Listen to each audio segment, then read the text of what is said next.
ከነሱ እስልምናን የተቀበለው አላህ ገብቶት ከሆነ ሰውዬ እናባረው ምን ብንለው እምነቱን ይቀጥላል። ከኛም የካደ ካለ ማስገደድ አንችልም። መሐመድ ሰው ልብ እንጂ ሰው ቤት አይገባም።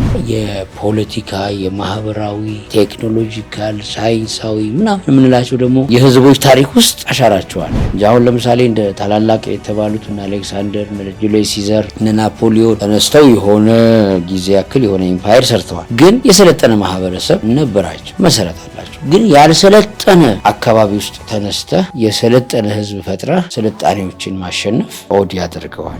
በአብዛኛው ስልጣኔዎች ከወንዞች ጋር ይገናኛል። ከዚያ ምንድነው የነዛ ስልጣኔዎችን ተቃርኖ ደግሞ ይው መካ ላይ ያለ ወንዝ ስልጣኔ ማምጣት ይቻላል። ነብዩ መሐመድ ሰለላሁ ዐለይሂ ወሰለም እንደዚህ አሉ ከተባለ አማኙ ሆል ሄርትድሊ ለመከወን ለመተግበር ዝግጁ ነው። እንዴት ኦቢዲየንት ተከታይ የሚያፈራ ልዕልናዊ አስተምሮ ታገኙ።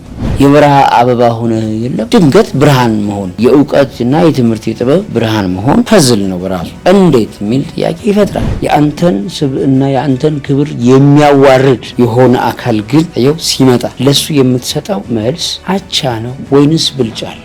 ስብዕና ማለት እየተጠቃ የምትወስደው የብልጫ መልስ ልክነት ማለት ነው። ትልቁ ድንቁርና ምንድን ወይም አለመማር ምንድን አለማወቅ ምንድን ነው ስትል የሞራል ቀውስ።